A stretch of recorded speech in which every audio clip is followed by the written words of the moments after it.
Hello बच्चों, good morning, good afternoon and very good evening when ever you watching this video. आप जब कभी भी इस वीडियो को देख रहे हैं प्यारे बच्चों, मैं आज आप लोग को इस वीडियो में प्रतिबिंब के बारे में बताऊंगा। प्रतिबिंब किस तरह से बनता है, प्रतिबिंब किसे कहते हैं, प्रतिबिंब कितने प्रकार का होता है। फिर इसके बाद मैं आप लोग को मिरर के बारे में बताऊंगा। मिरर जो होते हैं वो कितने टाइप के होते हैं, मिरर किस तरह से बनाए जाते हैं, और फिर इस तरह से मिरर आगे चल के जो मिरर का डिवीजन होता है, जैसे आप सुने होंगे कि मिरर जो होता है वो एक आप प्लेन मिरर के बारे में सुने होंगे, समतल दर्पण, आप स्पेरिकल मिरर में सुने होंगे, कॉन्वेक्स और कॉन्केव, इन सब दर्पण के बारे में मैं आपको इस वीडियो में बताऊंगा। तो चलिए शुरू करते हैं। तो प्यारे बच्चों, आज का हेडिंग लगाते हैं प्रतिबिंब। इमेज क्या होता है, तो पहले इसको समझते हैं। जैसे आप मान लीजिए यहां पर कोई एक ऑब्जेक्ट है, ठीक है, ये कोई ऑब्जेक्ट है ए बी। इस ऑब्जेक्ट के किसी एक बिंदु से मान लेते हैं ए बी ऑब्जेक्ट के बिंदु ओ से कुछ प्रकाश की किरणें निकल रही हैं, ठीक है। कुछ प्रकाश की किरणें, तो हम यहाँ पे एक प्रकाश की किरण ऐसे निकाल देते हैं और दूसरी प्रकाश की किरण इस तरह से निकाल देते हैं, ठीक है।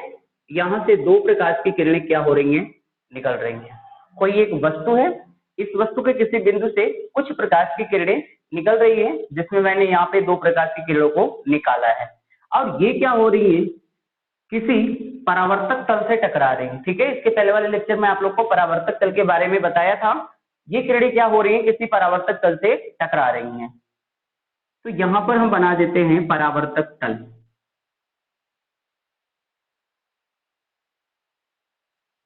ये हमारा हो गया परावर्तक तल। अब ये किरणें यहां से टकराने के बाद परावर्तित हो जाएंगी, ठीक है। तो परावर्तित हो जाएंगी तो हम यहाँ पे इसको इधर रिफ्लेक्ट करा दे रहे हैं, यहाँ परावर्तित हो जा रही है, और इसको सीधा इसी पे रिफ्लेक्ट करा दे रहे हैं, ठीक है। यहाँ पे देखिए ये वाली किरण जो जा रही थी ओ डैश, ठीक है, और एक किरण थी ओ डबल डैश, ठीक है। O dash O dash O double dash. तो यहाँ से ये देखिए यहाँ से टकरा के इस तरह से परावर्तित हो गई, और ये यहाँ से फिर टकरा के वापस उसी मार्ग पे परावर्तित हो गई। देखिए यहाँ पे हम मान लेते हैं ये बिंदु डी पर एक दूसरे को कट कर रही है, ठीक है। तो यहाँ से देखिए जो बिंदु डी होगा, जो बिंदु डी होगा वो बिंदु ओ का, बिंदु डी जो होगा वो बिंदु ओ का प्रथम प्रतिबिंब होगा। इसी को हम बोलेंगे प्रतिबिंब या बोलेंगे इमेज। कहने का मतलब ये हुआ कि जब किसी वस्तु से कोई प्रकाश की किरणें निकलती हैं, या हम ये कह सकते हैं कि किसी वस्तु के किसी बिंदु से निकलने वाली प्रकाश की किरणें परावर्तन, या इसकी जगह अपवर्तन भी हो सकता है, परावर्तन या अपवर्तन के पश्चात जिस बिंदु पर मिलती हैं उस बिंदु का या उस बिंदु को प्रथम बिंदु का प्रतिबिंब कहते हैं। कहने का मतलब ये जो डी है वो ओ का क्या है, प्रतिबिंब। यानी हम कह सकते हैं कि बिंदु डी बिंदु ओ का प्रतिबिंब है, प्रतिबिंब है, ठीक है। बिंदु डी बिंदु ओ का क्या है, प्रतिबिंब है, ठीक है। तो प्रतिबिंब का एग्जांपल हम प्रतिबिंब का डेफिनेशन हम बना सकते हैं कि किसी भी वस्तु के किसी बिंदु से निकलने वाली प्रकाश की किरणें जिस बिंदु पर परावर्तन या अपवर्तन के पश्चात काटती हैं या काटती ही प्रतीत होती हैं, उस बिंदु को हम प्रथम बिंदु का प्रतिबिंब कहते हैं। तो चलिए इसका डेफिनेशन लिखते हैं। प्रतिबिंब की डेफिनेशन क्या होगी, प्रतिबिंब की डेफिनेशन को हम लिखेंगे, वस्तु के किसी बिंदु से, वस्तु के किसी बिंदु से निकलने वाली प्रकाश किरणें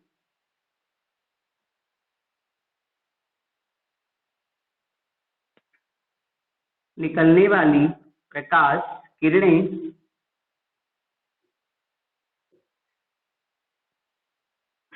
परावर्तन या अपवर्तन अपवर्तन के बाद जिस बिंदु पर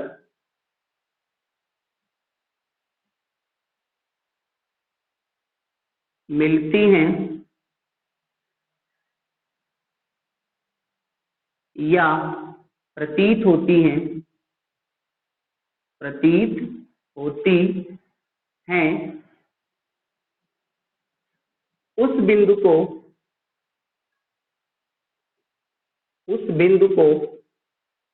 प्रथम बिंदु का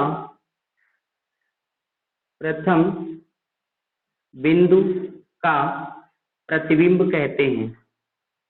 प्रथम बिंदु का प्रतिबिंब कहते हैं। ठीक है। मैंने इसके पहले वाले वीडियो में आप लोग को बताया था कि माध्यम पारदर्शी हो सकता है, अपारदर्शी हो सकता है।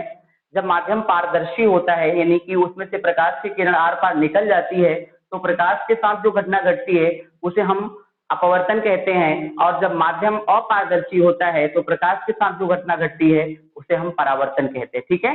तो अपवर्तन या परावर्तन, अपवर्तन के मतलब अपवर्तन के फलस्वरूप या परावर्तन दोनों में से किसी के फलस्वरूप जो रेखाएं या जो किरणें होती है वो जहां एक दूसरे से मिलती प्रतीत होती हैं या मिलती हैं, उन्हें ही हम या उसी बिंदु को हम कहते हैं प्रतिबिंब यानी इमेज। ठीक है। तो यहाँ पर देखिए, जिस बिंदु पर मिलती हैं या प्रतीत होती, इसका मतलब हुआ कि कभी कभी ऐसा होता है कि जो ये प्रकाश की किरणें होती हैं ये वास्तव में एक दूसरे को कट नहीं करती हैं या ये वास्तव में एक दूसरे से मिलती नहीं है। ठीक है ना। तो इसके पहले वाले लेक्चर में आप लोग को बताया था प्रकाश किरणों के प्रकार या किरण पुंज के प्रकार, जिसमें मैं आपको डाइवर्जेंट, कन्वर्जेंट, पैरेलल 3 प्रकार के बीम को बताया था कि बीम जो होती हैं किरण पुंज 3 टाइप्स की होती हैं। पहला डाइवर्जेंट या कन्वर्जेंट आप मान सकते हैं। पहला कन्वर्जेंट, दूसरा डाइवर्जेंट और तीसरा पैरेलल। ठीक है। तो हम उसी से बात करेंगे कि किस प्रकार की किरणें एक दूसरे को वास्तव में मीट करती हैं, एक दूसरे को वास्तव में इंटरसेक्ट करती हैं, और कौन कौन सी किरणें ऐसी होती हैं जो एक किसी को एक दूसरे को इंटरसेक्ट नहीं करती हैं। ठीक है।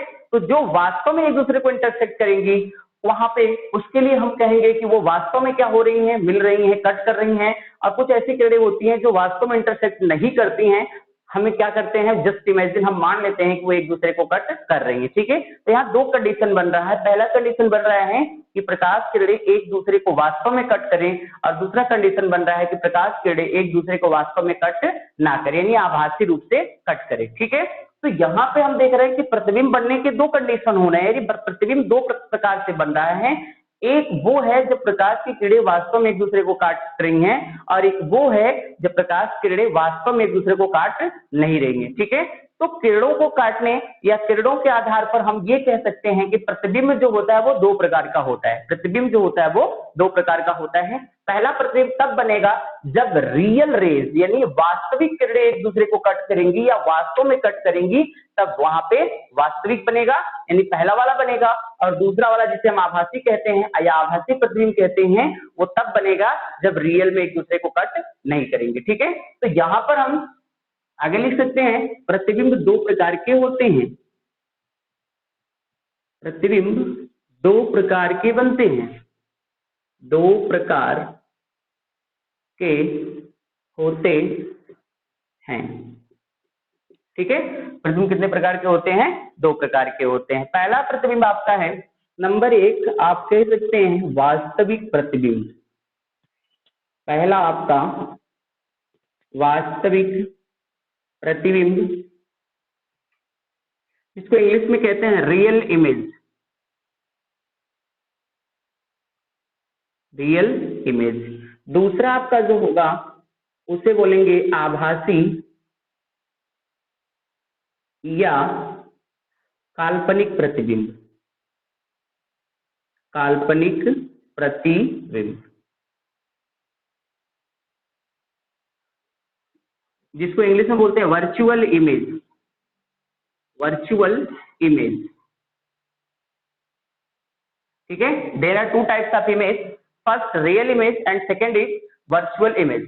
ठीक है। 2 प्रकार के इमेज होते हैं, पहला होता है वास्तविक और दूसरा होता है आभासी। ठीक है। तो चलिए अब हम देखते हैं कि वास्तविक यानी रियल इमेज क्या होता है और वर्चुअल इमेज क्या होता है। इनके बारे में हम देखते हैं किस तरह से ये फॉर्म होते हैं, किस तरह से बनते हैं, किस तरह से रियल इमेज बनता है, किस तरह से वर्चुअल इमेज बनता है। ठीक है। तो यहाँ पर हेडिंग लगा लेते हैं वास्तविक प्रतिबिंब। नंबर 1 हेडिंग लगा लेते हैं वास्तविक प्रतिबिंब। वास्तविक प्रतिबिंब, रियल इमेज। यहां पर देखिए वह प्रतिबिंब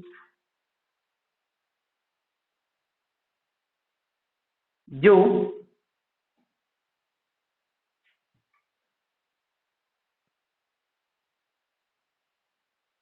दो वास्तविक किरणों के द्वारा वास्तविक किरणों के द्वारा बनता है, या जब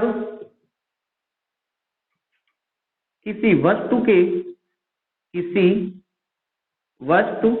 से चलने वाली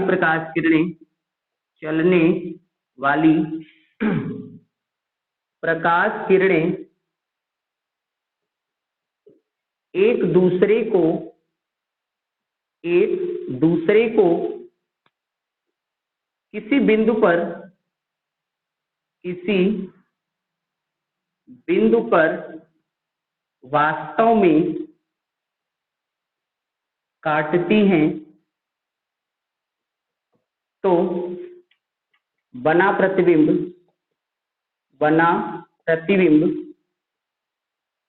वास्तविक प्रतिबिंब कहलाता है।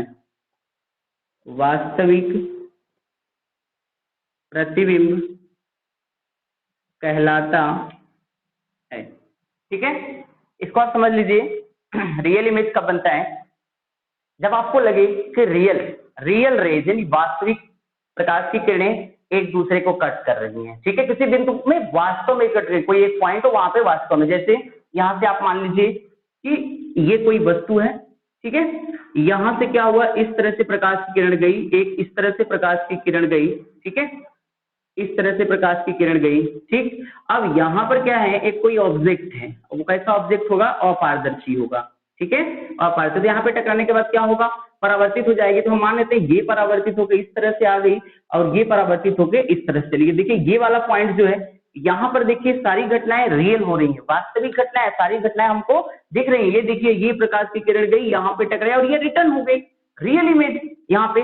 और यहाँ से ये इस तरह से गई और ये देखिए एक दूसरे को इस पॉइंट पे वास्तव में कट कर रही है। ठीक है ना, ये डॉट लाइन नहीं है, रियल लाइन है। तो जब आपको रियल लाइन एक दूसरे को कट करती हुई मिले, वहां पे जो पॉइंट रहेगा या यहाँ पे जो प्रतिबिंब बनेगा उसे हम कहेंगे वास्तविक प्रतिबिंब या रियल इमेज। एक चीज आप लोग याद रखिएगा कि इमेज हमेशा या प्रतिबिंब सदैव अपवर्तित या परावर्तित किरणों के कटने से बनती है। यानी जब अपवर्तित किरण या परावर्तित किरण एक दूसरे को कट करेंगी तभी इमेज बनेगा। ठीक है, इस चीज को समझ लीजिए। ये मान लीजिए कोई वस्तु है, ये कोई वस्तु ए बी है। ठीक है, तो यहां से प्रकाश की किरणें मान लीजिए इस तरह से गई और एक प्रकाश की किरण इस तरह से गई। ठीक है, सपोज करिए। अब यहाँ पर क्या है, इस कोई अपारदर्शी माध्यम है, ये दोनों प्रकाश की किरणें जाकर इस अपारदर्शी माध्यम से टकराती हैं। तो जब कोई प्रकाश किरण किसी अपारदर्शी माध्यम से टकराती है तो वापस उसी माध्यम में लौट जाती है, यानी कि यहाँ पर अब परावर्तन की घटना घटेगी। तो ये देखिए हम मान लेते हैं कि ये रिफ्लेक्ट होके कुछ सपोज करते हैं कि ये ऐसे परावर्तित हो गई, या हम मानते हैं कि ये ऐसे टकरा के इस दिशा में यहाँ पे चली गई। ये जो प्रकाश की किरण गई थी, ये वाली प्रकाश की किरण ये क्या गई, इधर से गई और इधर को चली आई। अब ये वाली प्रकाश की किरण हम मान लेते हैं कि ये क्या हुई, इस तरह से रिफ्लेक्ट हो गई, यानी यहाँ पे चली। ठीक है, तो यहाँ पे आप इसको देखिए, इस वाले को देखिए, ये वाला, और आप इसको देखिए, ये दोनों प्रकाश की किरणें जो हैं, एक ये वाली प्रकाश की किरण और ये वाली, ये देखिए ये दोनों क्या है, परावर्तित प्रकाश की किरणें हैं। ठीक है, परावर्तित प्रकाश की किरणें हैं। तो अब देखिए यहाँ पर दो कटिंग आपको दिखाई दे रहा होगा। एक कटिंग आपको दिखाई दे रहा होगा कि वस्तु से जो चलने वाली प्रकाश की किरणें हैं वो इसको बिंदु बी पर कट कर रही हैं। ठीक है, और यहाँ पे परावर्तन के पश्चात जो कटिंग हो रहा है वो बिंदु इसको हम डी मान लेते हैं और इसको हम ई मान लेते हैं। ठीक है, अब हमको यहाँ पर बताना है कि किस वाले कंडीशन में इमेज बनेगा, बी वाला डी कंडीशन में इमेज बनेगा या ए कंडीशन में। ठीक है, तो मैंने बताया इमेज तभी बनेगा जब रिफ्लेक्टेड रे एक दूसरे को कट करेंगी या रिफ्रैक्टेड रे। ठीक है, यानी या तो परावर्तित किरण होनी चाहिए या तो अपवर्तित किरण। आपतित किरण नहीं होना चाहिए। तो आप यहाँ पे देखिए ये जो किरणें हैं, एक ये वाला और एक ये वाली, ये किरणें दोनों हैं, ये आपतित प्रकाश किरण है। तो आपतित प्रकाश किरण एक बिंदु डी पर काट रहे हैं, यहाँ पे कोई इमेज नहीं बनेगा। लेकिन हाँ, यहाँ पे जो इमेज है, जो ई है, यहाँ पर इमेज बनेगा। क्यों? क्योंकि यहाँ पे जो ई पॉइंट है वो किरण इस और इस, यानी कि ये दोनों जो परावर्तित किरणें हैं वो एक दूसरे को कट कर रही हैं। तो जब परावर्तित या अपवर्तित किरणें एक दूसरे को कट करेंगी तभी इमेज बनेगा। ठीक है, वस्तु से चलने वाली प्रकाश की किरणें जब तक परावर्तित या अपवर्तित नहीं होती हैं तब तक वस्तु का इमेज या वस्तु का प्रतिबिंब नहीं बनता है। ठीक है, अगर ये रियल में एक दूसरे को कट कर रही हैं तो रियल इमेज बनेगा, और अगर वर्चुअल में कट करेंगे, ऐसा हम सिर्फ मान लेंगे, ऐसा हमको लगेगा, हमको ऐसा अनुभव होगा कि हाँ ये वास्तव में कट कर रही हैं, पीछे कहीं कट कर रही होंगी, तब वहां पे रियल नहीं बनेगा। लेकिन अगर वास्तव में हमको दिखे कि नहीं ये एक दूसरे को कट कर रही हैं तो वहां पे रियल इमेज बनेगी। ठीक है, इसको आप नोट कर लीजिए। फिर नेक्स्ट हम देखेंगे आभासी या काल्पनिक सत्य।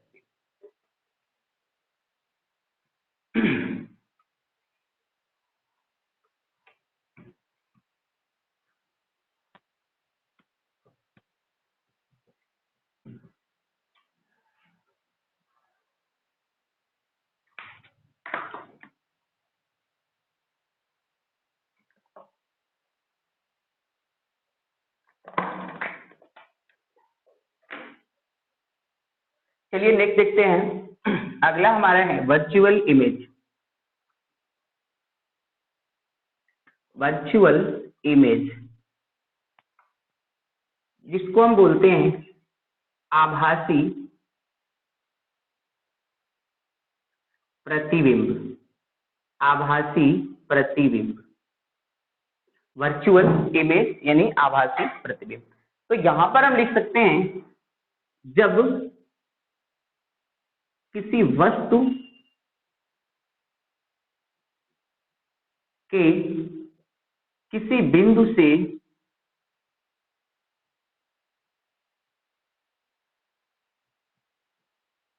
चलने वाली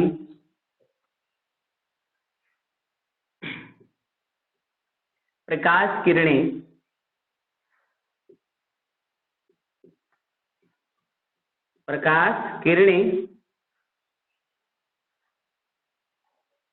अपवर्तन या परावर्तन के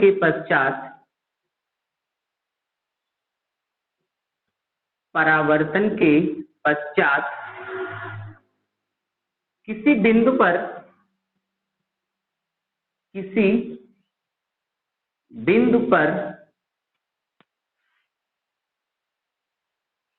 मिलती हुई प्रतीत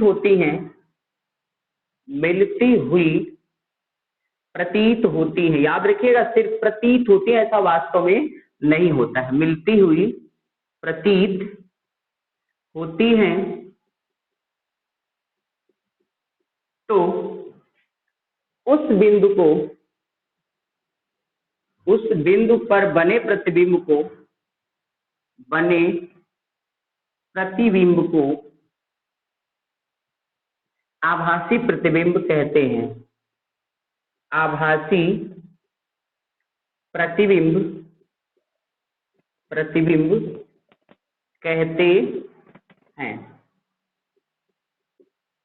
ठीक है, जब रियल में ना कट करे, वर्चुअल में कट करे तो उसे हम वर्चुअल इमेज कहते हैं। एक चीज इसको पहचानने का एक और तरीका है, आप देखते हैं लाइनें दो प्रकार की होती है। जब आपको डायग्राम वगैरह देखने को मिलता है, लेंस का आपको मिलता है, मिरर का आपको मिलता है, अभी जब भी प्रकाश से आप कोई डायग्राम लेते हैं तो आपको दो टाइप की लाइनें देखने को मिलती है। जो रेज होती है आप दो टाइप में देखेंगे, एक रेज ऐसी होगी या एक किरण ऐसी होगी जो डॉट डॉट लाइन से दिखाया जाता होगा, और दूसरी किरण ऐसी होती है जो फुल लाइन से। जैसे ये देखिए, कुछ किरणों को इस तरह से दिखाया जाता है और कुछ किरणों को इस तरह से डॉटेड लाइन के द्वारा दिखाया जाता है। ठीक है ना, तो अब देखिए ये डॉटेड लाइन, यहाँ पे अगर हम इस तरह से कोई किरण को इस तरह से दिखा दें, ठीक है, यहाँ पे देखिए दोनों एक्चुअल में ओरिजिनल लाइन है, हम ये कह सकते हैं कि दोनों रियल लाइन है या डॉटेड लाइन नहीं है। तो अगर इस टाइप से कोई रेज एक दूसरे को कट कर रही है, याद रहे दोनों कैसी रेज होनी चाहिए, दोनों रेज परावर्तित हो या अपवर्तित हो, अपवर्तित। ठीक है ना, दोनों रेज कैसी हो, परावर्तित या अपवर्तित। तो देखिए रियल है वास्तव में दोनों रे, तो यहाँ पे कट कर रही हैं तो यहाँ पे रियल इमेज बनेगा।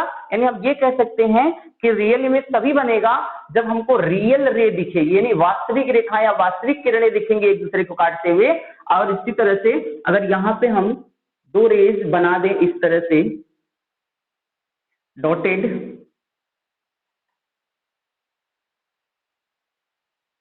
ठीक है, तो यहाँ पे देखिए दोनों की दोनों रेज क्या हो गई, डॉटेड हो गई। तो यहाँ पे जो इनका इंटरसेक्टिंग पॉइंट है या जो कट पॉइंट है, इस पॉइंट पे जो इमेज बनेगा वो होगा वर्चुअल, और यहाँ पे जो इमेज बना होगा वो होगा रियल। यानी रियल और वर्चुअल को पहचानने का एक और तरीका आपको पता हो गया कि सबसे पहले हम रे को देख लेंगे, हम किरणों को देख लेंगे कि जो किरणें हैं वो किरणें वास्तविक हैं या आभासी। इनको हम वास्तविक किरणें कहते हैं, इनको हम आभासी किरणें कहते हैं। ठीक है, एक और तरीका मैं आपको बताता हूं।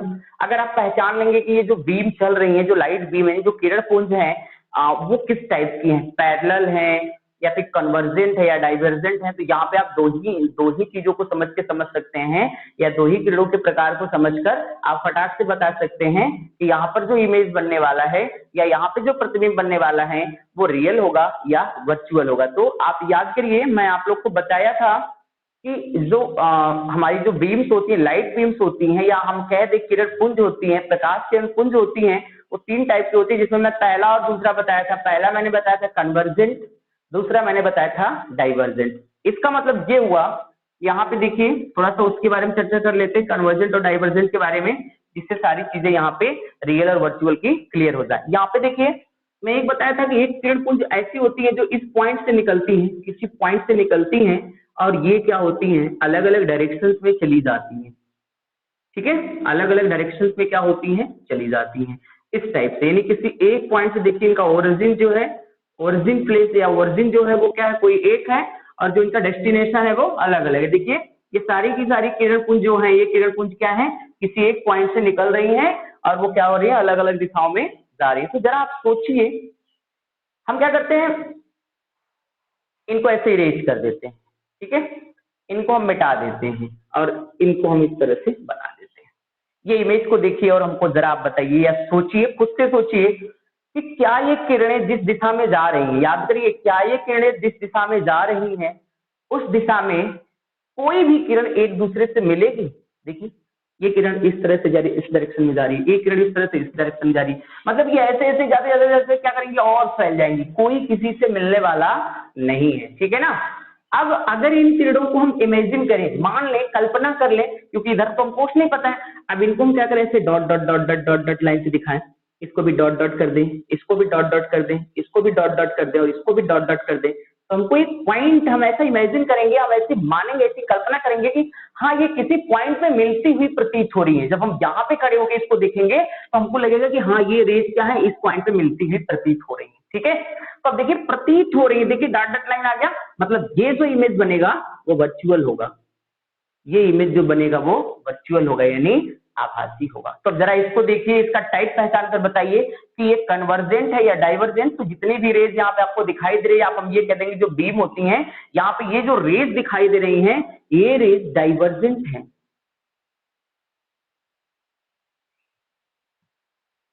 यानी अपसारी हैं, अपसारी हैं।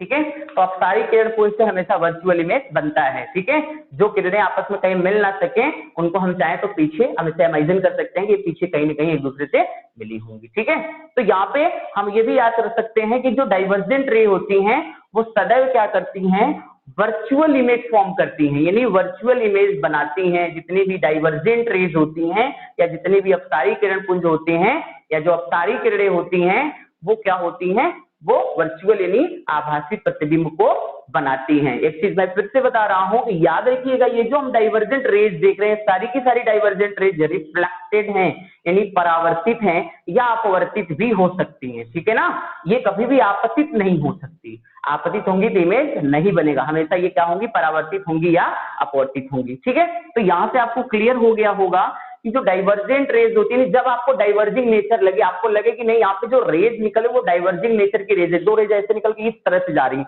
यानी इधर ये कहीं एक दूसरे से कभी मिलेंगी नहीं, ठीक है ना, तो आप तुरंत समझ जाइए कि ये डाइवर्जिंग नेचर है। और अगर डाइवर्जेंट रेज है, जिनका डाइवर्जिंग नेचर होता है वो डाइवर्जेंट रेज होते हैं, ठीक है ना। तो अगर इस टाइप की रेज निकल रही है तो आप ये तुरंत समझ जाइए कि वहां पे रियल इमेज नहीं बनने वाला, रियल इमेज नहीं बन सकता, वहां पे वर्चुअल इमेज बनेगा, ठीक है।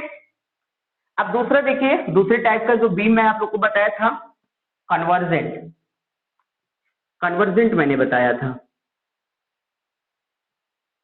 ठीक है। तो कन्वर्जेंट को हम अभिसारी बोलते हैं, अभिसारी, ठीक है। इसमें क्या होता था, इसमें अलग अलग डायरेक्शन से रेज आ रही थी और क्या हो रही थी, किसी एक पॉइंट पे जाके मिल जा रही थी। तो इनको हम ऐसे बना लेते हैं, ठीक है, इस तरह से। ये देखिए डायरेक्शन दिखा देते हैं रेज की, ये देखिए इस तरह से रेज आ रही, ठीक है, अलग अलग डायरेक्शन से, ठीक। तो अब देखिए अगर इनको रियल में आगे बढ़ाएं, रियल में आगे बढ़ाएं तो ये क्या होंगी, इस पॉइंट पे जाके रियल में मैच कर रही है, ठीक है ना, क्योंकि जो जिस डायरेक्शन में रेज जाती हैं हम उस डायरेक्शन को बढ़ा सकते हैं ना, उस डायरेक्शन में रेज को तो हम देख सकते हैं, हाँ रेज यहाँ से जा रही है, लेकिन जिधर से आ रही है उधर का हमको नहीं दिख रहा, अभी इतना मिटा दें हम, या हम ऐसे कर दें कि ये देखो, ये इसको हम मिटा दें तो हमें पता ही नहीं है कहां से आ रही है, लेकिन हाँ इनको हम आगे बढ़ाकर देख सकते हैं कहां पर मीट कर रही है, रियल में कहां मीट कर रही है। आप यहाँ पे देख रहे हैं इस टाइप की जो रेज हो रही है वो किसी एक पॉइंट पे जाके पॉइंटेड हो जा रही है, डाइवर्जेंट हो जा रही है, तो हम यहाँ पे इनको कहते हैं अभिसारी किरणपुंज। इस कंडीशन में यहाँ पे जो इमेज बनेगा वो होगा आपका रियल इमेज, वो होगा आपका रियल यानी वास्तविक, ठीक है। तो ये आपका रहा रियल इमेज और वर्चुअल इमेज, तो आप याद रखिएगा। और एक चीज और होता है, जो रियल इमेज होता है वो हमेशा मिरर के फ्रंट में बनता है, और जो वर्चुअल इमेज होता है वो मोस्ट ऑफ द केस में बैक साइड में बनता है मिरर के, ठीक है।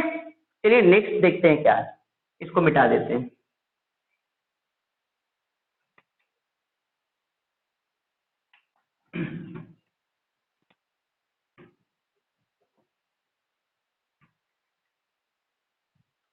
अब देखिए प्यारे बच्चों, अब जो नेक्स्ट हमारा हेडिंग होगा वो होगा मिरर, ठीक है। दर्पण, दर्पण किसे कहते हैं, दर्पण कैसे बनता है, ठीक है। और दर्पण से इसके बाद जो होगा मैं बताऊंगा कि दर्पण से किस तरह से रिफ्लेक्शन होता है, ठीक है। तो यहाँ पे हेडिंग लगाते हैं दर्पण, इंग्लिश में इसको मिरर बोलते हैं। तो मिरर का नाम सुन के आप सभी को याद आ गया होगा, जिसमें आप अपना चेहरा देखते हैं, वो भी एक टाइप का मिरर है, ठीक है, वो भी एक टाइप का मिरर है। आप देखे होंगे टू व्हीलर फोर व्हीलर में साइड देखने के लिए मिरर लगा होता है, वो भी एक मिरर है। और बहुत सारी गाड़ी को जो हेडलाइट होता है उसमें भी मिरर लगा होता है, ठीक है। तो अलग अलग टाइप के आप मिरर को देखे होंगे। तो यहाँ पर हम सबसे पहले देखेंगे कि मिरर होता क्या है, मिरर कैसे बनता है, ठीक है। तो मिरर बनता कैसे है, तो मिरर बनाने के लिए क्या होता है, मिरर बनाने के लिए हमको सबसे पहले एक पारदर्शी माध्यम चाहिए होता है, ठीक है। मिरर बनाने के लिए हमको सबसे पहले एक पारदर्शी माध्यम चाहिए होता है। अब वो पारदर्शी माध्यम प्लास्टिक का भी हो सकता है और वो पारदर्शी माध्यम कांच का भी हो सकता है, ठीक है। तो मोस्ट ऑफ द केस में हम क्या लेके चलते हैं, कांच लेके चलते हैं। तो सबसे पहले हम क्या करते हैं, एक पारदर्शी कांच ले लेते हैं, ठीक है, एक पारदर्शी कांच ले लेते हैं। तो पारदर्शी कांच देखिए वो स्फेरिकल भी हो सकता है, गोला भी हो सकता है और प्लेन भी हो सकता है, ठीक है। तो हम यहाँ पे सबसे पहले प्लेन की बात करते हैं, ठीक है। तो हम कोई कांच ले लेते हैं, तो कांच आप जानते हैं पारदर्शी होता है, कोई एक पारदर्शी कांच का टुकड़ा ले लेते हैं जिसके एक साइड को हम पॉलिश कर देते हैं, या एक साइड को हम क्या करते हैं सिल्वर या लेड ऑक्साइड का हम लेप लगा देते हैं, ठीक है। तो जैसे ही हम एक साइड को लेप लगा देते हैं तो फिर वो जो हमारा माध्यम होता है वो अपारदर्शी हो जाता है, ठीक है। जैसे यहाँ पे देखिए हम मान लेते हैं कि हमारे पास क्या है, एक ऐसा कांच का टुकड़ा है, ठीक है, एक ऐसा कांच का टुकड़ा है जो पारदर्शी है, ठीक है। पारदर्शी कांच का टुकड़ा है, इसमें दो साइड होंगे, एक आगे वाला होगा एक पीछे वाला होगा, दो साइड होंगे ना। जिधर मान लीजिए इतना चौड़ा सा है, या आप इस पूरे बोर्ड को समझिए, पूरा बोर्ड समझ लीजिए, ये पूरा का पूरा बोर्ड आप सोच लीजिए एक पारदर्शी कांच है, ठीक है। तो अब देखिए एक फ्रंट वाला साइड जो आप देख रहे हैं, एक बैक वाला साइड जो अभी आप नहीं देख रहे हैं, ठीक है। लेकिन अगर ये पारदर्शी होगा तो आर पार आपको दिखाई देगा। तो इस तरह से हम यहाँ पे एक कांच ले लेते हैं, पारदर्शी है। अब क्या करते हैं, इसके किसी एक चाहे बैक साइड को चाहे फ्रंट साइड को, ठीक है, क्या करते हैं, पेंट कर देते हैं या पॉलिश कर देते हैं। वो पेंट किससे करते हैं, वो लेड ऑक्साइड या सिल्वर, सिल्वर मतलब चांदी, लेड मतलब शीशा, ठीक है ना। तो लेड ऑक्साइड या सिल्वर का लेप लगा देते हैं, ठीक। तो यहाँ पे लेप लगा देते हैं, हम ये बैक साइड का मान लेते हैं कि हमने बैक साइड को क्या कर दिया, इस तरह से पेंट कर दिया, किससे, लेड ऑक्साइड, पीबीओ से या सिल्वर से, ठीक है, पीबीओ या सिल्वर से, ठीक है, पीबीओ या सिल्वर से हम क्या करते हैं, इसको पेंट कर देते हैं, इस तरह से लेप लगा देते हैं, ठीक है।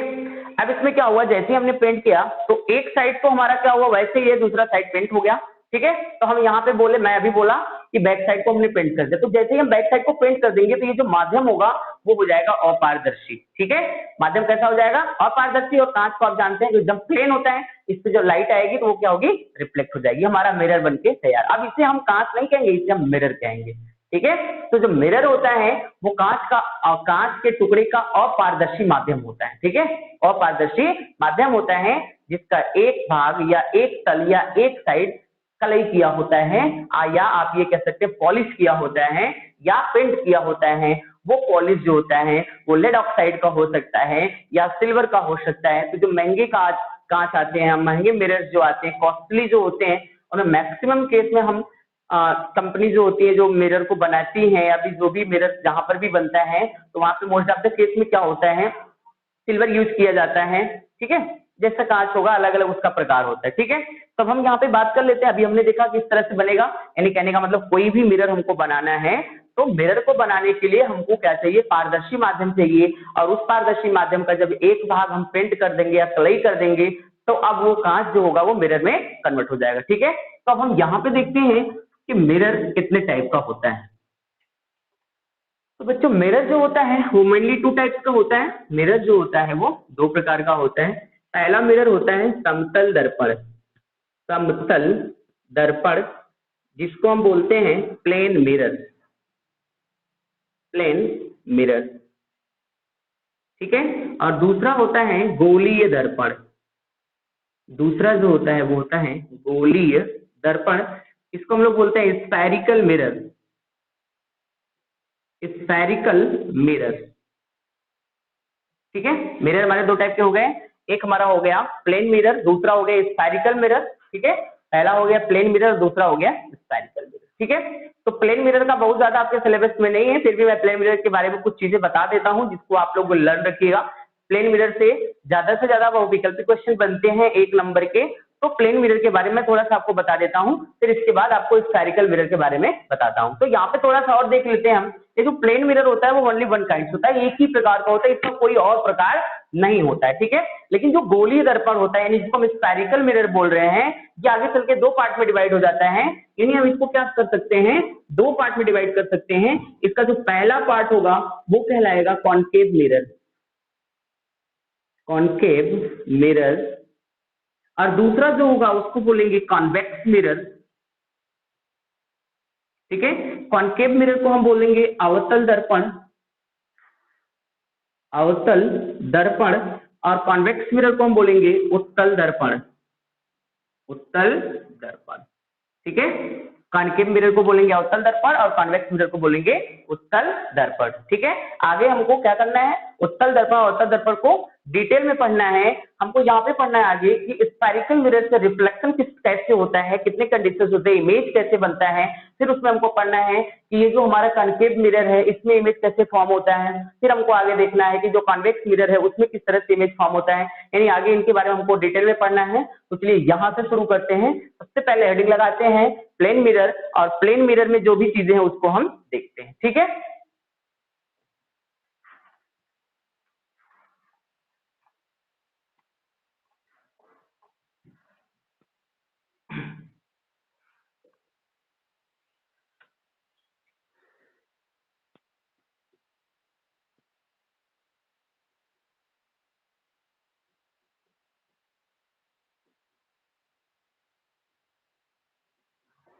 समतल दर्पण, ठीक है। अब देखिए यहाँ पे दर्पण में मैंने बोला था कि अगर दर्पण को हम बना रहे हैं तो दर्पण बनने से पहले कांच होता है और वो पारदर्शी होता है, ठीक है। लेकिन जब हम मिरर बना देते हैं तो वो अपारदर्शी हो जाता है, और उसमें जो दो तल होते हैं उसमें से एक तल होता है परावर्तक तल।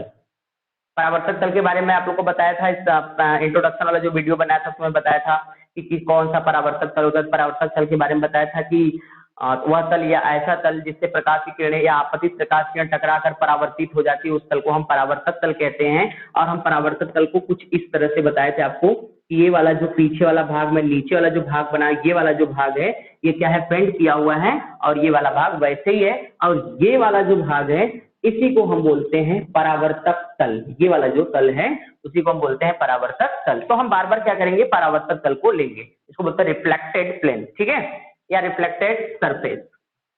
तो यहाँ पे जो प्लेन मिरर होता है, यहाँ पे हम लिख सकते हैं समतल दर्पण, समतल दर्पण का परावर्तक तल, परावर्तक तल समतल होता है, समतल होता है, ठीक है। या हम ये कह सकते हैं कि जो समतल दर्पण होता है उसमें प्रकाश का परावर्तन समतल तल से होता है, ठीक है। ये भी लिख सकते हैं प्लेन मिरर में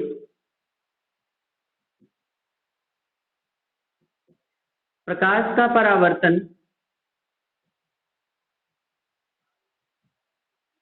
समतल तल से होता है, ठीक है। यहाँ पे बना लेते हैं कुछ इस तरह से। यहाँ पे देखिए इस तरह से हम एक प्लेन बना लेते हैं। हम मान लेते हैं कि इसका ये वाला जो तल है वो कलई किया हुआ है या पेंट किया हुआ है, ठीक है। ये कोई मिरर हमारा ए बी है, कोई हमारा मिरर ए बी है, जिसमें ये देखिए ये पीछे वाला भाग है, ठीक है, या हम लिख सकते हैं कलई किया हुआ भाग, कलई किया हुआ तल, ठीक है। अब कलई के बाद जो बचेगा उसको हम बोलेंगे, इस वाले तल को हम बोलेंगे परावर्तक तल, परावर्तक,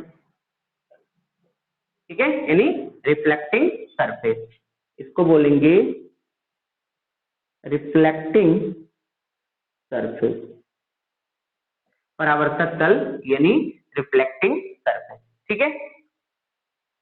अब यहाँ पे देखिए क्या होते हैं, ये परावर्तक तल है तो यहाँ से क्या होंगी, इस तरह से लाइट की रेज आएंगी, यहाँ से कोई एक लाइट की रेज आएगी, ठीक है। अब यहाँ पर क्या होगा, ये रिफ्लेक्ट होगी और ये कुछ इस तरह से रिफ्लेक्ट हो जाएगी, यहाँ से निकल जाएगी, और हम यहाँ पे नॉर्मल खींच लेते हैं, या यहाँ पर हम क्या खींच लेते हैं, अविलंब खींच लेते हैं। ये एक इमेजिनरी लाइन होती है, मैं आप लोग को बताया था इसमें अभिलंब क्या होता है। तो अभिलंब क्या होता है, तल के लंबवत, ठीक है, जहां प्रकाश की किरण जाती है, यानी आपतित बिंदु, आपतन बिंदु पर खींचा गया लंब अभिलंब कहलाता है, ठीक है ना। तो यहाँ पे अभी हम समतल दर्पण पढ़ रहे हैं, तो जब हमको समतल दर्पण में विलंब खींचना हो तो याद रखिएगा क्या करना है हमको। जैसे मान लीजिए एक प्लेन मिरर हमको इस तरह से मिल गया, ठीक है ना। अब यहाँ पे क्या हुआ, कोई रेज इंसिडेंट हो गई, ऐसे आके यहाँ पे टकरा गई, ठीक है ना। अब हमको क्या करना है, यहाँ पे नॉर्मल खींचना है, नॉर्मल मतलब अभिलंब खींचना है, ठीक है। तो क्या करेंगे, इस तल के लंबवत, यानी यहाँ पे क्या करेंगे 90 डिग्री का एंगल क्रिएट कर देंगे, ठीक है। ये हमारा हो गया नॉर्मल। तो नॉर्मल से ये एंगल क्रिएट हुआ है, तो जो एंगल नॉर्मल से ये क्रिएट हुआ होगा, बताया था आप लोग को परावर्तन का नियम, एंगल आई, इसे एंगल आई कहेंगे। ये देखिए ये आपतित प्रकाश किरण हो गई, आपतित प्रकाश किरण हो गई, ठीक है। इसके साथ जो कोण बनाया वो क्या हो गया, आपतन कोण हो गया, आपतन कोण, ठीक है। मैंने आपको बताया था कि परावर्तन के नियम दो होते हैं, जिसमें पहला नियम तो ये जो आपतित किरण, परावर्तित किरण और अभिलंब तीनों एक ही तल में होते हैं, और दूसरे नियम में बताया था कि एंगल आई और एंगल आर सदैव बराबर होते हैं। इसका मतलब ये रिफ्लेक्ट होगी इसी एंगल पे, यानी यहां से क्या होगी, कुछ ये इस तरह से रिफ्लेक्ट होकर चली जाएगी और ये एंगल क्रिएट करेगी एंगल आर, और यहाँ पे जो एंगल आई होगा वो बराबर होगा एंगल आर के, ठीक है ना। तो यहाँ पे क्या करते हैं, हमको जब इस तरह से आगे हमको किरण आरेख खींचना होगा, रे डायग्राम खींचना होगा, तो उसमें हमको लंब की जरूरत पड़ती है या अभिलंब की जरूरत पड़ेगी।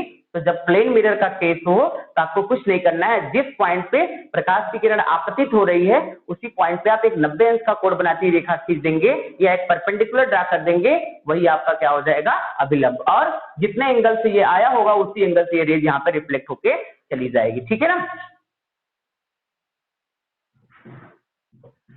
यहाँ पे देखिए इस तरह से कुछ समतल दर्पण होता है, ये हम कह सकते हैं आपतित प्रकाश किरण, आपतित किरण, ये हमारा अभिलंब और ये परावर्तित, परावर्तित। ठीक है, आपतित, अभिलंब और परावर्तित।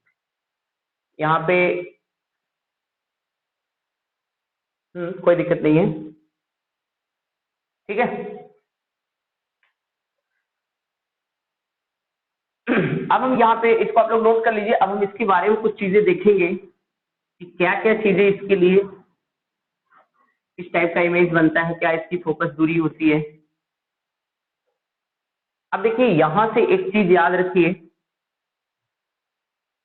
समतल दर्पण जो होता है जिसमें हम और आप चेहरा देखते हैं, हमारे और आपके घरों में होगा वो, जिसमें फेस वगैरह देखते हैं, वही समतल दर्पण होता है।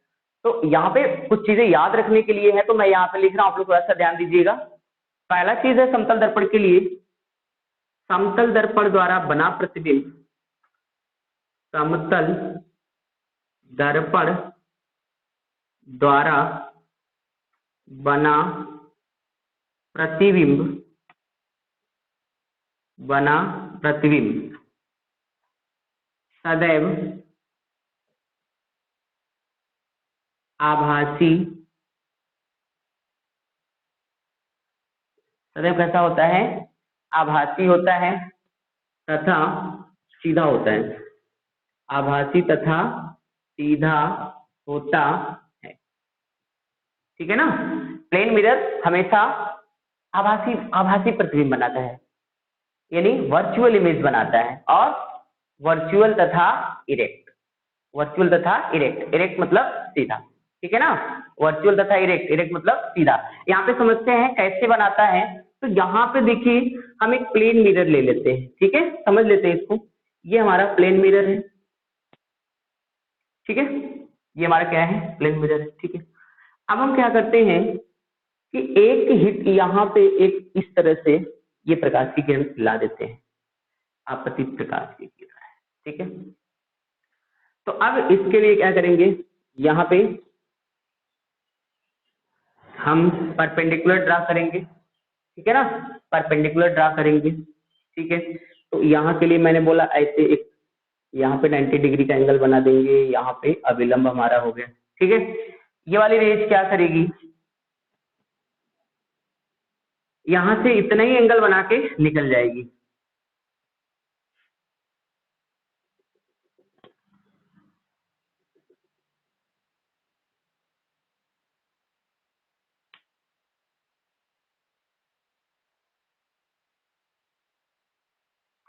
यहाँ पे ये इस तरह से, ठीक है, इस तरह से गई और इस तरह से निकल गई। जरा इस रे को समझिए, इस वाले रे को,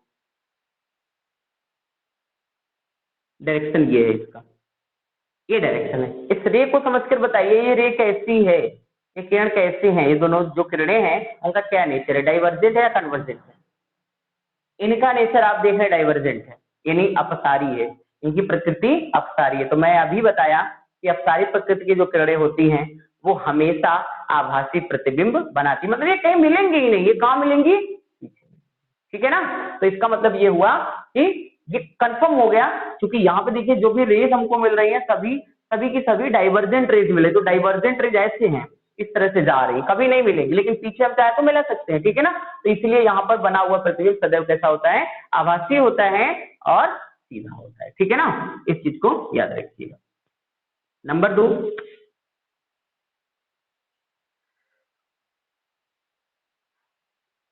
समतल दर्पण द्वारा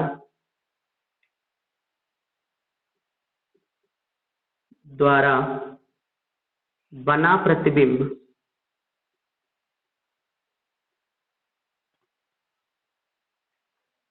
सदैव सीधा होता है, सीधा व वस्तु के बराबर होता है। सीधा तो मैंने यहाँ पे लिख दिया, सॉरी, तो यहाँ पे हम लिख देते हैं सदैव वस्तु के बराबर होता है या वस्तु के बराबर होता है। ठीक है, इस चीज को भी याद रखिएगा। यानी कोई अगर समतल दर्पण है, उस समतल दर्पण में जो वस्तु का प्रतिबिंब बनेगा वो वस्तु के बराबर ही बनेगा। यानी अगर 10 सेंटीमीटर लंबी वस्तु समतल दर्पण के सामने रखी हुई है तो उसका जो प्रतिबिंब होगा वो भी 10 सेंटीमीटर लंबा होगा। ठीक है, नेक्स्ट है अगला,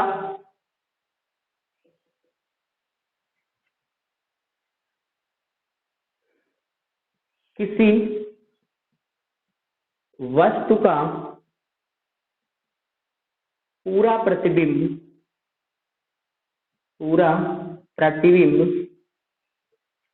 प्राप्त करने के लिए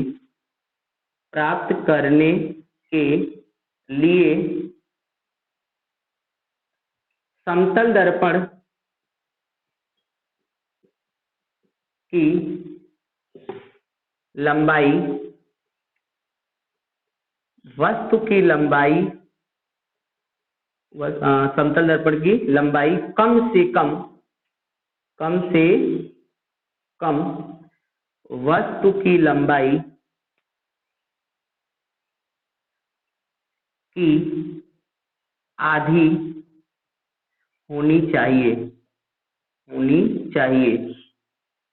ठीक है, इस चीज को भी याद रखिएगा कि अगर हम समतल दर्पण के द्वारा किसी वस्तु का पूरा प्रतिबिंब चाहते हैं, हम ये चाहते हैं कि ये जो हमारे पास मार्कर है, इस मार्कर का पूरा प्रतिबिंब हमारे समतल दर्पण में बने, तो हमें क्या करना होगा, इस मार्कर के कम से कम इस मार्कर के आधे लंबाई का मिरर लेना होगा। इस मार्कर के आधे लंबाई का प्लेन मिरर लेंगे तो इस पूरे मार्कर का प्रतिबिंब उसमें बन जाएगा। ठीक है ना, अगर ये मार्कर मान लीजिए 10 सेंटीमीटर लंबा है तो हमको कम से कम 5 सेंटीमीटर लंबा मिरर लेना पड़ेगा, तभी इस मार्कर का पूरा प्रतिबिंब हमें उसमें दिखाई देगा। ठीक है ना, आप देखते भी होंगे कि जैसे मान लीजिए कि आपको शीशे के सामने खड़े हो जाए और अगर आप शीशे में अपना पूरा प्रतिबिंब देखना चाहें तो आप जो छोटा सा शीशा होता है उसमें अपना पूरा प्रतिबिंब कभी नहीं देख पाते हैं। ठीक है, कभी नहीं देख पाते हैं। आप एकदम नजदीक चले जाएंगे तो आपको यहाँ से लेके ये चीजें दिखेंगे, दूर चले जाएंगे तो आपका सर नहीं दिखेगा, ये दिखेगा नहीं। जैसे जैसे दूर होते चले जाएंगे वैसे वैसे नीचे का दिखेगा और जैसे जैसे नजदीक होते चले जाएंगे वैसे इधर का दिखेगा। ठीक है ना,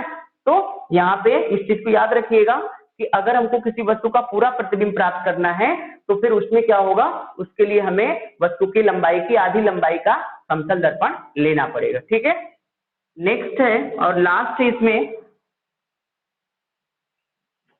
वस्तु व प्रतिबिंब को मिलाने वाली रेखा समतल दर्पण पर लंबवत होती है। ठीक है ना, आपको कुछ नहीं करना है। अगर आपको प्लेन मिरर से इमेज बनाना है तो यहाँ पे देखिए कैसे आप बनाएंगे। आप क्या करिए, पहले मिरर बना लीजिए। ठीक है, आप क्या कर लीजिए, मिरर बना लीजिए। ठीक है, आप मिरर के सामने मान लीजिए 10 सेंटीमीटर दूरी पर कोई वस्तु रखी है, तो अब यहाँ पर मान लेते हैं कोई एक पॉइंटेड वस्तु रखी हुई है, इसके बीच की दूरी कितनी है, 10 सेंटीमीटर। आपको इसका इमेज बनाना है। ठीक है, कुछ नहीं करना है, आप क्या करेंगे, यहाँ से एक लंब यहाँ पे खींच लेंगे, सीधा 10 सेंटीमीटर हो गया। ठीक है, और फिर क्या करेंगे, आपको मैंने पहले ही बता दिया कि मिरर से जितनी दूर वस्तु रखी रहेगी उतना ही दूर उसका प्रतिबिंब बनेगा पीछे। ठीक है ना, मिरर के पीछे। अब जरा सोचिए कि क्या मिरर, जो प्लेन मिरर होता है, जो आपके घर में मिरर है, क्या उसमें पीछे जगह है क्या, कहाँ प्रतिबिंब बनता होगा। आप जैसे जैसे आगे जाते हैं वैसे वैसे प्रतिबिंब भी आगे आता है, जैसे जैसे पीछे जाते हैं आपको लगता है कि हाँ उसमें भी जो प्रतिबिंब है वो पीछे जा रहा है। ऐसा क्यों होता है, तो ऐसा जस्ट इमेजिन होता है क्योंकि ये काल्पनिक घटनाएं होती हैं। ठीक है ना, इसीलिए काल्पनिक प्रतिबिंब भी बनता है। तो यहाँ पे हम क्या करेंगे, जितनी दूर वस्तु रखी है हम यहाँ से भी एक लंब खींच लेंगे, मतलब यहाँ से सीधी रेखा खींच लेंगे और यहाँ तक भी हम 10 सेंटीमीटर ले जाएंगे। ठीक है ना, अब क्या करना है, अब यहां से यहां टक्कर मार दीजिए। ठीक है, दो रेस। अब ये क्या करेगी, इसको डॉट डॉट करके आप यहाँ से इस तरह से मिला दीजिए और यहाँ से इसको इस तरह से निकाल दीजिए, ठीक है। और आप चाहें तो इसको भी आप यहाँ टक्कर करा दीजिए और इसके बाद यहाँ से डॉट डॉट करके इसको मिला दीजिए और फिर इसको क्या करिए, यहाँ से सीधा ऐसे रिफ्लेक्ट करा दीजिए। ये देखिए आपका यहाँ पे इमेज, ठीक है ना, यहाँ पे इमेज बन गया। जितनी दूर वस्तु है उतना दूर उसका प्रतिबिंब, ठीक है ना। इस तरह से हम समतल दर्पण द्वारा, जैसे मान लीजिए तो पॉइंटेड ऑब्जेक्ट था, अगर मान लीजिए ऑब्जेक्ट लंबा है तो आप क्या करेंगे, ऐसे कर लीजिए और यहाँ पे ध्यान दीजिए इस तरह से मिरर बना लिए हम और यहाँ पे मान लेते हैं यहीं पे कोई वस्तु इतनी बड़ी सी रखी हुई है, ठीक है ना। तो हम क्या करते हैं, वही चीज यहाँ से इतना खींच लेते हैं, ठीक है। ये वाली जो है वो इमेजिनरी लाइन होगी, सॉरी काल्पनिक रेखा होगी। और यहाँ से भी हम क्या करते हैं, लंब डाल लेते हैं, ठीक है। अब यहाँ से लंब डालने के बाद इसको क्या करते हैं, इतना बढ़ा देते हैं यहाँ तक, ठीक है। जितना ये है उतना बढ़ा के इस तरह से मिला देते हैं, ठीक है। अब क्या करेंगे, अब यहाँ से कहीं भी ऐसे कर देंगे और यहाँ से कहीं से भी ऐसे कर देंगे और इसको क्या करेंगे, डॉट डॉट करके इससे मिला देंगे और इसको डॉट डॉट करके इससे मिला देंगे और फिर यहाँ से रेज को रिफ्लेक्ट कर देंगे और यहाँ पे देखिए इसको हम डॉट लाइन कर देते हैं और ये भी जो हमारा है वो डॉट लाइन हो जाएगा।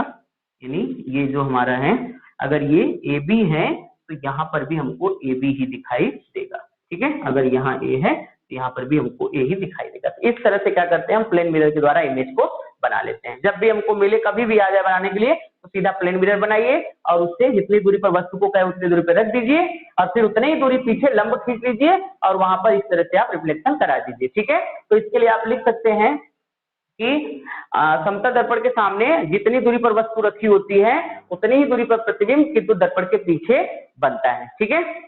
तो यहाँ पे एक दो टॉपिक और हम चाहें तो बढ़ा सकते हैं, चलिए बढ़ा देते हैं, दो टॉपिक बढ़ा देते हैं। अगला है समतल दर्पण में या दर्पण के लिए प्रतिबिंब की दूरी बराबर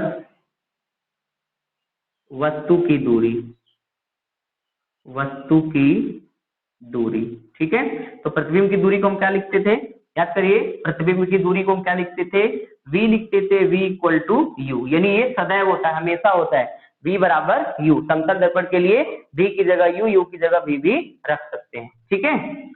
नेक्स्ट हम लास्ट इसमें लिख देते हैं समतल दर्पण का, समतल दर्पण का फोकस दूरी, फोकस दूरी अनंत होती है। इस चीज को भी याद रखिए, अनंत होती है, ठीक है। इसकी फोकस दूरी क्या होती है, अनंत होती है, ठीक। अगर हम आवर्धन क्षमता की बात करें, यानी कितना बड़ा प्रतिबिंब बनता है, तो हम कह सकते हैं कि इसकी आवर्धन क्षमता 1 होती है, यानी जितने बड़ी वस्तु उतना बड़ा प्रतिबिंब। तो यहाँ पे हम बढ़ा सकते हैं, यहीं पे लिख देते हैं समतल दर्पण की आवर्धन क्षमता, दर्पण की या का आवर्धन क्षमता या आवर्धन 1 होता है, ठीक है ना।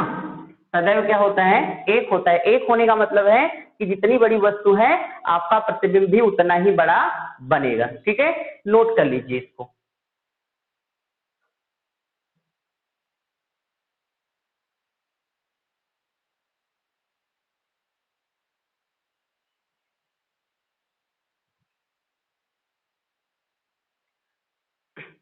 चलिए अब हम देखते हैं गोलीय दर्पण यानी स्फेरिकल मिरर, ठीक है। इसको मिटाते हैं।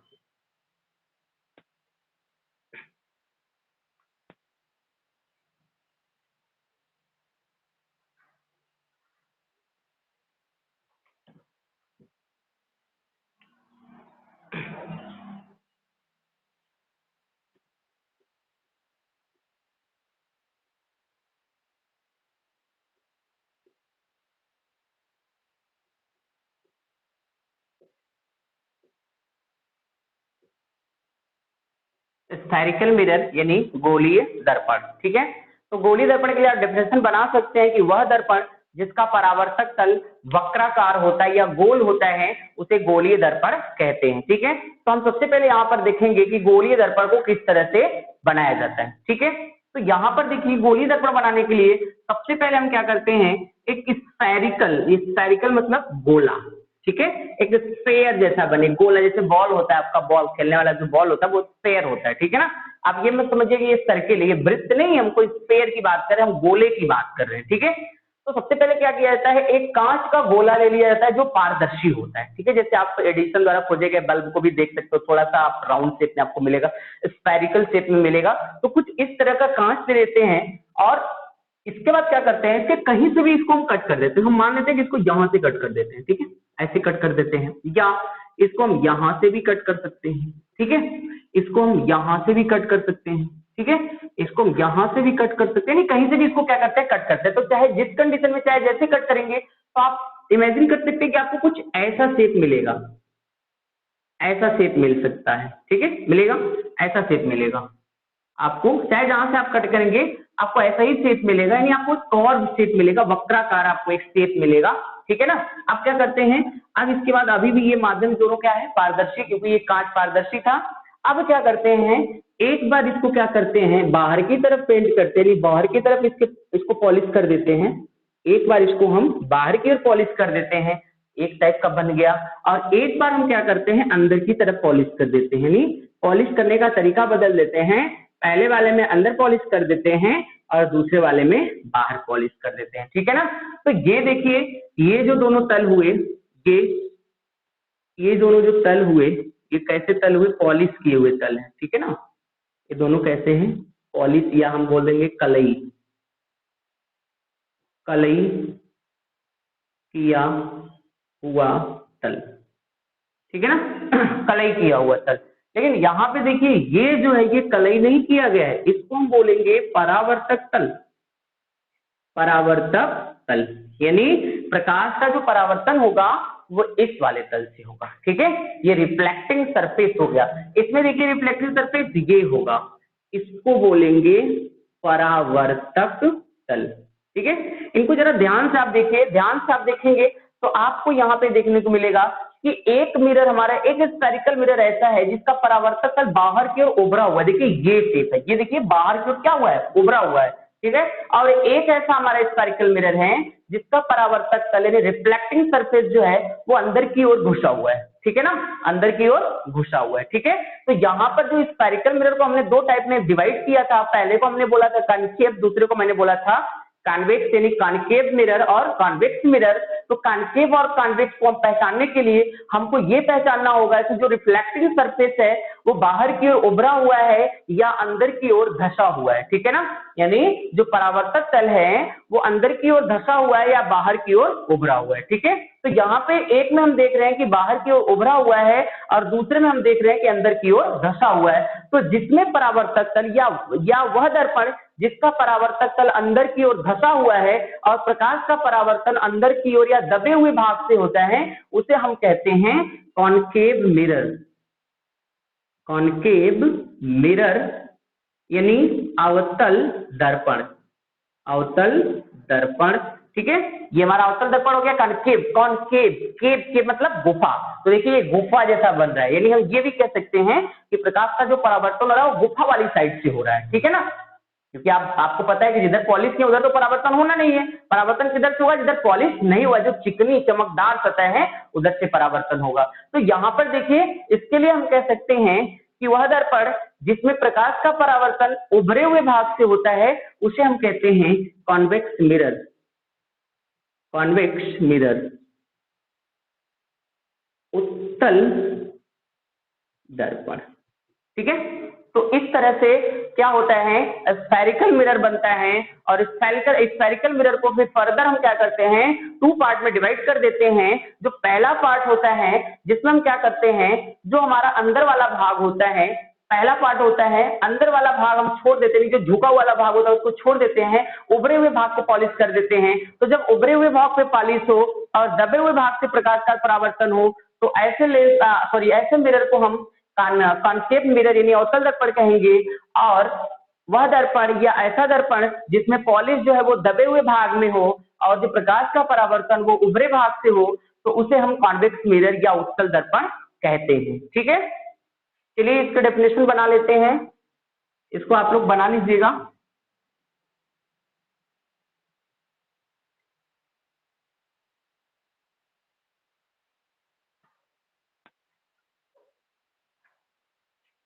वह दर्पण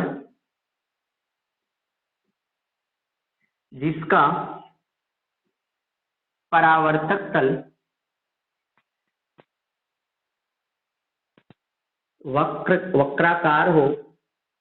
वक्राकार या गोलीय हो उसे गोलीय दर्पण कहते हैं। गोलीय दर्पण कहते हैं। यह दो प्रकार का होता है। यह दो प्रकार का होता है।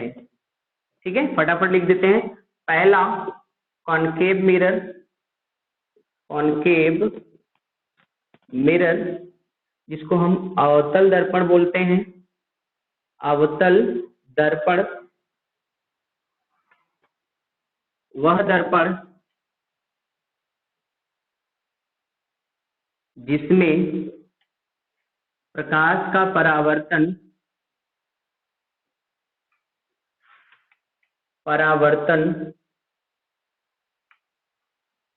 दबे हुए भाग से हो तथा कलई उभरे भाग पर हो उसे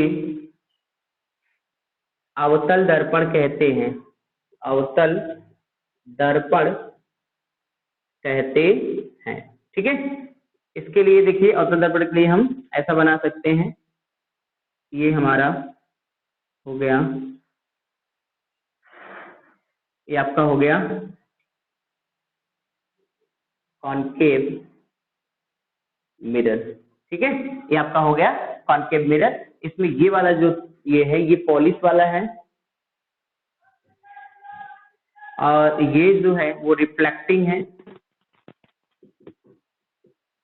रिफ्लेक्टिंग सरफेस। ठीक है ना, नोट करिए इसको।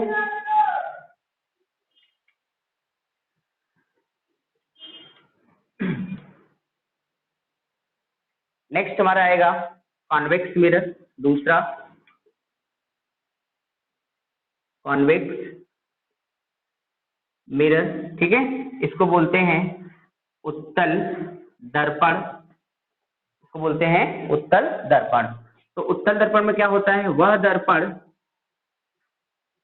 जिसमें प्रकाश का परावर्तन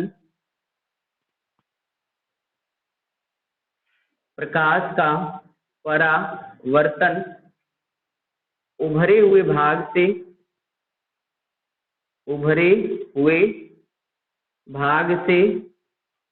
एवं उभरे हुए भाग से होता है